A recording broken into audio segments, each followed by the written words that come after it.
One more thing. Bringing Locked On Lakers to talk about if Anthony Davis is the defensive game changer the Mavs need, and can we get excited about Max Christie and more on today's Locked On Mavs. I'm here because I have to be. Dallas is going to get a seat at the table. That's it. It's me versus the machine. Don't let his lightness take away from his quickness. You can rest later. You're young. I'm in a recovery period. Wait. One more thing.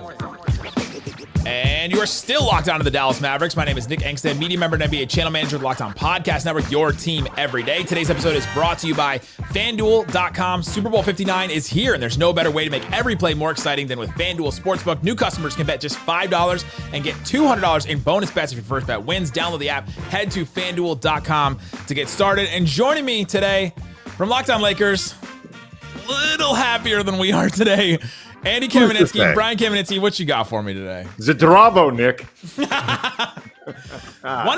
I will tell you, one of the best things about covering Luka Doncic is covering Slovenia games. It's great. In the summer, I enjoyed every single one of them. But today, we're turning the page. We're talking about what Anthony Davis and Max Christie bring to the Dallas Mavericks. So let's just start here, gentlemen. Anthony Davis. There's been not a lot of talk about him overall from the Mavericks. Obviously, still trying to get our heads around the Luka trade for sure. But Anthony Davis is an all-star starter. Where would you put him in the top 15, top 20 NBA players right now, having watched him the last couple of years? I mean, in it. I mean, there's no question. I mean, these are sliding scales. I mean, I like, in terms of like tiers. Is he in the Luka, Shea, Jokic tier? No, he is not. Is he, I think, on a night-to-night basis, generally in that next one? Probably. And when you think about two-way players, that's really where, because he's a better defender than almost anybody you're going to put in that next group. And so he really is a guy that when particularly in big games, when he's locked in and he's doing the amount of ground he covers, both on the perimeter, the closeouts, his ability to protect the rim, he is a very good defender. He can defend guys in space. He's really, really good. And so when you think of two-way players, I think he's firmly in that group, whether you want to think he's the 7th best player, the 11th best player, the 6th, I don't know, but he's really good, and he's in that group. Taking it a step further, I think the two-way piece of this is what's really important. I think last year, Anthony Davis was the best two-way player in the NBA, and by a pretty wide margin. Like, when you take into account what's being asked of you on both sides of the ball on a team that had actual stakes, like the Lakers were looking to make a deep title run or, a deep playoff run, whether you think they were realistically capable of or not, that was the standard. And then especially defensively, when you were looking at who AD had to, frankly, offset often defensively, I don't think any player in the league had more of a two-way lift than Anthony Davis. And the focus on AD's quote-unquote inconsistency as a scorer, yes, there would be nights where he'd have 17 points on 6 of 19 from the field, and you kind of wonder what happened, or maybe where he only took 11 shots and you wonder what happened. But those games were far less frequent than the ones where he had 25 to 30. And frankly, a lot of, what was missing from him as a scorer, I think was viewed through the lens of what you were trying to take off LeBron's plate because he was, 40. If LeBron had been 30, you would look at the exact same production from Anthony Davis and say, that's unfair to the rest of the league. Is that the biggest complaint about Anthony Davis from Lakers fans, from media, from everybody, is the inconsistency of the scoring? Yeah, I mean, but this is true, I think, of most fan bases with their stars. He doesn't show up in the big game. There's always very few guys do it every single game. And, even the best, KD and, I mean, I know you're making the Luka face. Luka does it every single game. We have one in LA right now. That's tough. But it was his scoring inconsistency. Do you think that's a fair criticism of him? And is that something to look for? I think it's overblown, even if I get where it is coming from. I mean, look, especially when you are looking through the lens of AD potentially being your number one guy, like your franchise face, which it was seeming like the Lakers were looking to set that up with, passing the metaphorical baton from LeBron to AD. Like, the bar for being that dude is incredibly high and sometimes even unfairly high, but those are the asks.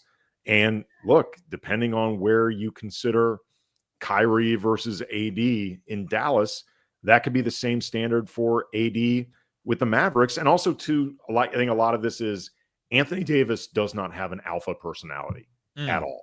And I think for those type of players, the aesthetics and how you present it can matter a lot. Like, I think Luka has a much more alpha personality than AD. Certainly LeBron does. Certainly Kobe did. And Lord knows for Laker fans, that's where the baseline's at. And it's hard for anybody to meet it, including, by the way, LeBron. But insofar as what you're getting from Anthony Davis, especially when you factor in the defense, it's a pretty damn good player. Jason Kidd took a lot of Frank Vogel's system. Frank Vogel's still hanging around with the Dallas Mavericks, and AD thrived in that system. What is it about that defense, I guess, or were the Lakers still running that type of system that AD thrives in defensively? I'm not even sure what defense the Lakers were running down the stretch AD's time. other than switch for a while, it was like switch everything, no questions asked, and it wasn't working.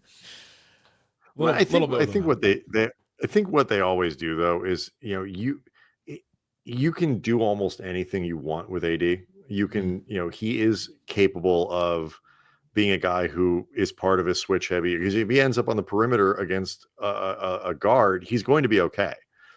You can use him in drop to, as a rim protector and a rim deterrent and all these other things. He can close out in space. He is, I understand why he likes to have another center around. The Lakers at their most successful have allowed him to be kind of a free safety where he doesn't, when Dwight Howard was there, JaVale McGee, he didn't have to necessarily be the primary rimmed protector in every situation. He could, help, he could close, he could do all kinds of stuff. And he likes having that flexibility there, I think, as a defender. But you can do almost anything you want with him.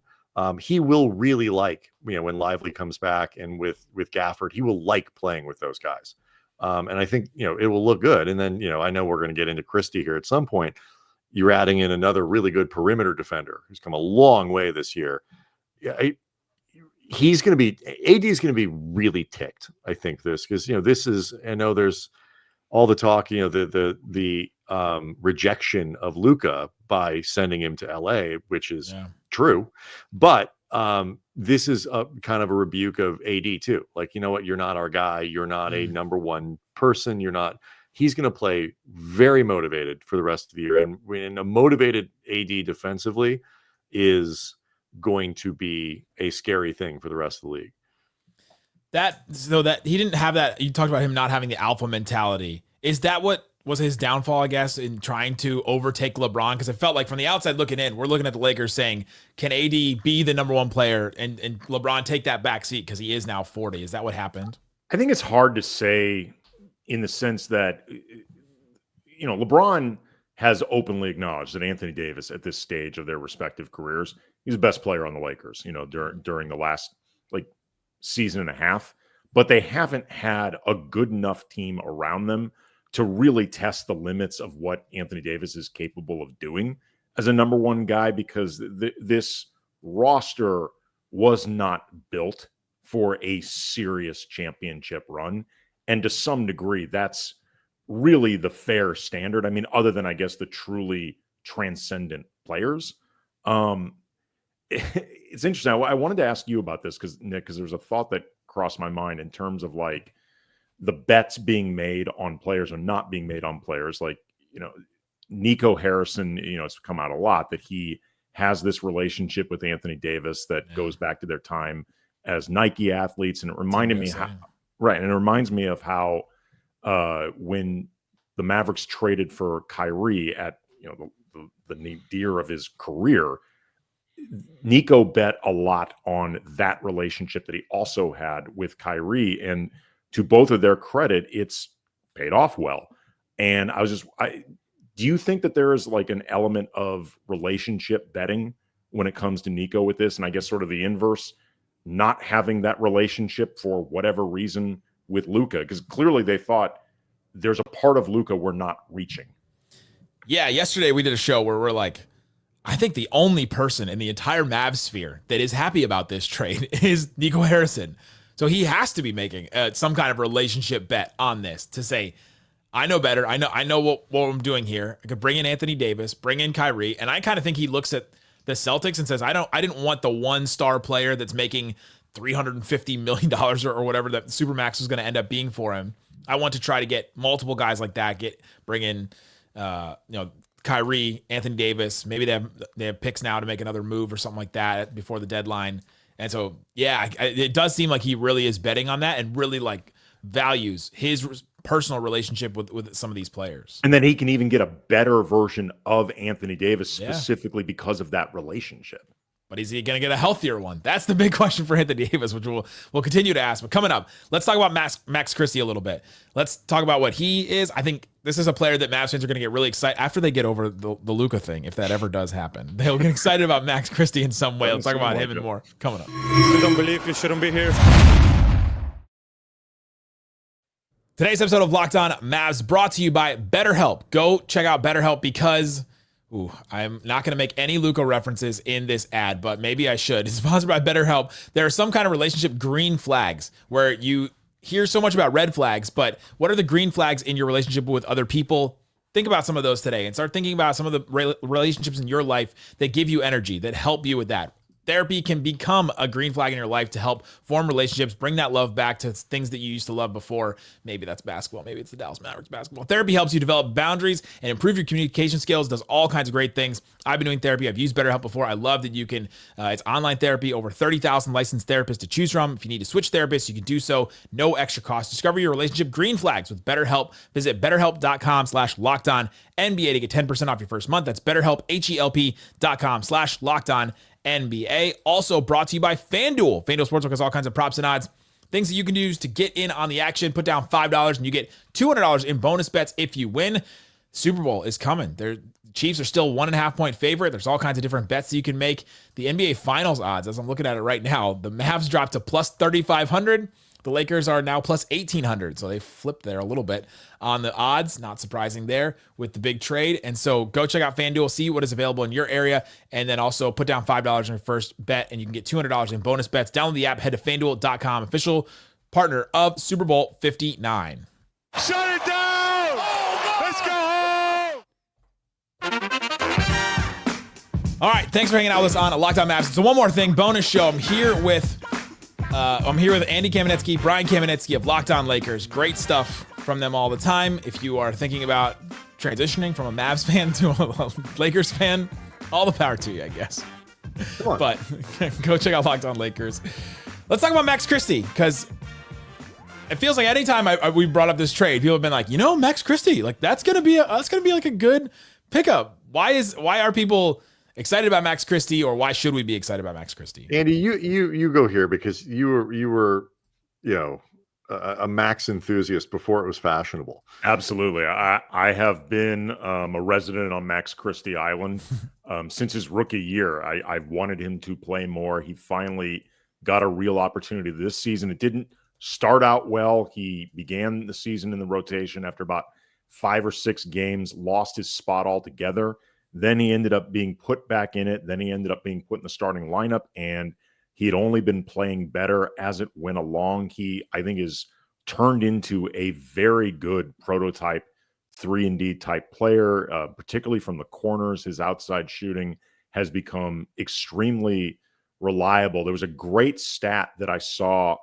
I don't remember if it was after the Knicks win on Saturday, which now feels like a million years ago and an afterthought. We recorded a post-game reaction show that will never see the light of day because nobody cares about it. But it was either after that game, it was either during that game or the one on Thursday, but I think it would hold either way, that Max has hit at least 1 3 in something like 26 or 27 consecutive games. You have to go back to, I want to say, December 2nd.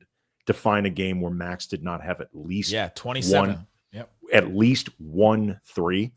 And then and he's become better. And I think in terms of both efficiency and judgment with putting the ball on the floor, getting to the basket, he's become much more aggressive, drawing contact. Like he's a strong, physical, athletic kid. And defensively, he's become a really effective perimeter defender, often against very good guards, like elite guards in the NBA. Can handle some small forwards a little bit, but then he might get overpowered a bit. But even in some of his bigger matchups, and like when I say big, I mean physically big, and this is something that could matter for Dallas, he's very good at fronting centers or big power forwards and preventing them from getting the ball. Like he's been really good against Wembanyama. Like there have been times where the Lakers have intentionally put him on Wembanyama as a guy just fronting him. And for whatever reason, he like low center of gravity, activity, whatever. He's very effective that way. He's smart. He's a hard worker. Like I get why he's flown under the radar because Luka, AD, but I think the Lakers are going to miss Max Christie, and his presence is something the Lakers are going to have to make up for. Brian, if you're going to explain Max Christie's game, if you're going to explain his game, how would you describe his game to a Mavs fan that has never watched him before, or maybe like once a year? I think Andy's 3-and-D description is a good one, but like I'll put it this way: if in terms of winning now, if I had to choose, like for a team to win now for the Lakers, at least with what's left post trade, if I could choose between including Dalton Connect, the rookie, that they brought in this year, or Christie, I would keep Christie. In terms of winning right now, I mean, who knows what Connect turns into, but for what the Lakers need, Christie's actually the more useful player in a post AD trade world. And so, I think you got to deploy him properly. He's not the Lakers have tried to make him a ball organizing or an offense organizing type guard. Like he doesn't excel in that. He will make the right pass, but he's not that kind of guard. But I think when used correctly and used well, he fits into a lot of stuff. He's found a little bit of an edge. When he got benched, essentially, he came back with just a little bit more aggression, and I think was kind of ticked that he was put on the bench, and it really impacted his play in a positive way.